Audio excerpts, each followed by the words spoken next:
Chers téléspectateurs du micro du pasteur Bobo, partout où vous êtes à travers le monde, nous sommes à Bruxelles, capitale de la diaspora congolaise. Comme vous voyez vous-même, nous sommes avec Michel Moto, le représentant adjoint de l'UNC Benelux. Bonjour Michel. Bonjour mon frère, bonjour à tous nos amis qui nous suivent. On vous suit partout à travers le monde. Votre réaction à chaud, l'événement de Sainte-Thérèse. Beaucoup de langues se délient, d'autres disent que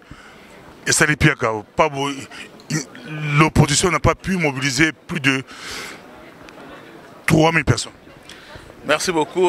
Là, bon, nous sommes à la gare du Midi. Nous sommes venus donc chercher des amis et heureusement, on s'est croisés. Voilà, on va profiter pour échanger quelques minutes. En effet, nous avons organisé dans le cadre de la diaspora, de la dynamique des forces de changement en République démocratique du Congo, nous avons organisé un grand meeting populaire, meeting qui a eu lieu à la place Sainte-Thérèse en Djili et qui avait comme objet de rappeler et d'insister sur notre refus de tout dialogue et de tout glissement. Le glissement, donc la transition. Et cet événement a eu lieu ce mardi, avant-hier. Et il a été vraiment l'événement du jour dans toute la capitale et même en République démocratique du Congo.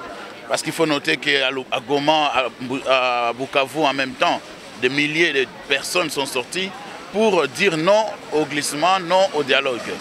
Et voilà, ça s'est très bien passé. Nous étions là, plus de 20-30 leaders de l'opposition de différentes formations, que ce soit des partis politiques, y compris des leaders de la société civile. Et nous avons tous un message et nous l'avons fait passer. Il s'agissait de dire aux gens que nous ne pouvons et nous ne devrions jamais accepter les glissements sous quelque prétexte que ce soit. Et donc ce message-là a été très fort, le message est passé dans un contexte où le pouvoir en place a multiplié des menaces, des intimidations. Vous savez que Mme Eve, la secrétaire générale du MLC que je salue, a vu son fils se faire enlever au sein de l'université. 2 jours avant cette manifestation, nos partis politiques, notamment le président Vital Kamerhe, a reçu des menaces d'enlèvement, le président Martin Fayulu également. Et donc pour vous dire que nous étions dans un contexte vraiment de très haute tension, on a tout fait pour décourager les gens, on a appelé les gens à ne pas aller manifester ou bien au meeting. Il y a eu des menaces même pour perdre des emplois et tout. Mais nous avons vu la place Sainte-Thérèse remplie de monde. Je pense que les images parlent mieux que les commentaires. Et bon, on a entendu dire qu'il y avait moins de 3000 personnes, mais le tout c'est de voir les images. Je pense que les images sont les meilleurs témoins. Les gens peuvent avoir des estimations. Il faut savoir que quand une agence internationale donne une estimation, ce sont des flashs. À midi, on peut donner une estimation par rapport à ce moment-là. Mais vous voyez, à 14h, 15h, 16h, qu'est-ce qui se passe?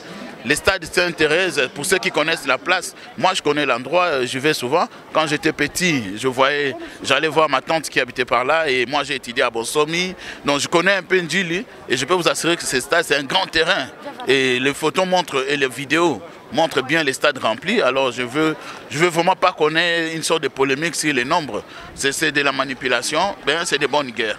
Merci beaucoup, mais on a vu les militants de l'opposition tabasser à mort quelques personnes. Avant, c'était la police qui tabassait les manifestants. Mais aujourd'hui, on voit les militants tabasser à mort une personne déjà à l'agonie, tabassée à mort. Qu'est-ce qui s'est passé? Effectivement, nous déplorons. Il y a eu des morts.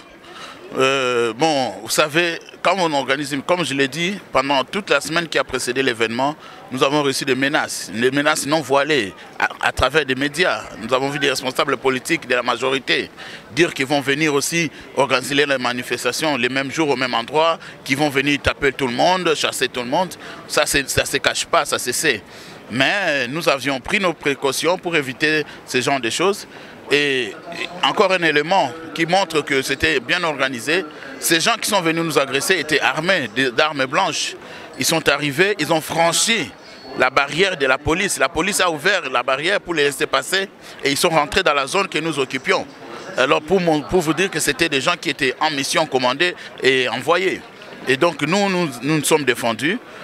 Dans un premier temps, quand vous voyez les photos, les images, vous voyez bien qu'il y a eu la panique. Et nous avions même redouté les pires parce que lorsqu'il y a un mouvement de foule comme ça, il y a des blessés, des fois même des morts. Si les gens qui sont tombés, il y en a qui peuvent être blessés. Et nous avons compté beaucoup de blessés dans ces mouvements de panique. Et une fois passé cet instant, les jeunes qui étaient sur place se sont ressaisis et ont dit pourquoi courir, pourquoi fuir, même si c'était 40 ou 50 personnes. Mais on s'est ressaisis et les gens sont allés se défendre. Nous étions en situation de légitime défense. Personne n'a prévu ça, personne n'a ordonné ça, personne, aucun parti politique, aucun leader politique de tous ceux qui ont précédé. Parce que bon, il y en a qui ont parlé, il y a une dizaine de gens qui ont parlé avant que ces troubles n'arrivent. Aucun discours n'a appelé à la violence. Donc nous disons ici clairement que c'est la responsabilité de nos gouvernants parce que la manifestation était autorisée. Nous avions tout préparé, tout était clair et le pouvoir public avait les devoirs et l'obligation d'assurer l'ordre public et la quiétude des manifestants. Ça c'est un devoir, c'est une obligation du pouvoir et auquel évidemment le pouvoir n'a pas répondu. Nous n'avons pas peur, on va faire d'autres meetings et il y aura des marches. Et ça va se faire dans le respect de la Constitution et des lois de la République. Merci beaucoup, Michel Moto. C'était votre réaction à chaud. Mais pour tout ça, question à ce qu'on a ninga la penza, Michel Moto. Tout le monde c'est au cadre il y a majorité, comme Mukanda, et ce qui est bango révocation, et ce qui est bango auto-exclusion. Réaction là yo ezanini okolo balini est-ce que Kabila a la posa il y a atika pouvoir négociation aux bani pour la temps Hollandi ba 7 membres la majorité n'enga soukeli bango. Ouais. En fait mon frère comme on dit na linga la rande tozoloba zemi ke na simate bimara liboso. Oza ba preuve que mutazaye na zemi. Tant tozoloba que tozoboya dialogue parce que dialogue ils ont préparé transition glissement. Bande on a biso o bazolinga dialogue balobité et kozala dialogue mais sans glissement.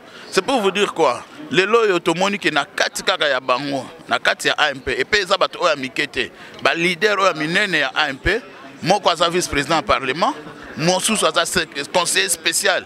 Il y a président en matière de sécurité. Il y a un parti qui a mis balé dans sima pe perdre un nombre de députés dans la majorité. Batouana minene kuna na ngambo na bango ba mona ki était marambo évoqué que ne boité to battre la mboka to sale la constitution. Ce que le bio boy trouble kota na mboka. Ce que le bio boy mobulu. Bon mobulu kota ne se to sale élection te. Mobulu kota so ki élection salamité. On a des différences. Alors bango balobi non to pekisa marambu to prévenir avant que to réagir. Yango bazwa ki décision basali weza mukana bango misato bakomi bakoma mi balé na janvier kolobaka likamwana moko ete mokonzi mboka ala na ba o bazako loba tema ba désir. On est à désir na bango. Mokonzi mboka atala siko keno mboka ezo kenzela nini osali mandami balé obongisa te okoki kokata wana parce que moko te lelo ya okalo ba ye moko mutu akobongisa Congo. Et Congo zaneti course à relais okimi opesi bâton oazali boso a continuer yé pas juste kaka bongo. Merci beaucoup. Voilà. Merci beaucoup. Congo za course à relais au kimi au petit bâton. Et c'est là que Sengo Koyamba Michel Moto. Il y a une réaction là à chaud par rapport au événement. Merci beaucoup Michel. En tout cas merci beaucoup papa pour l'invitation.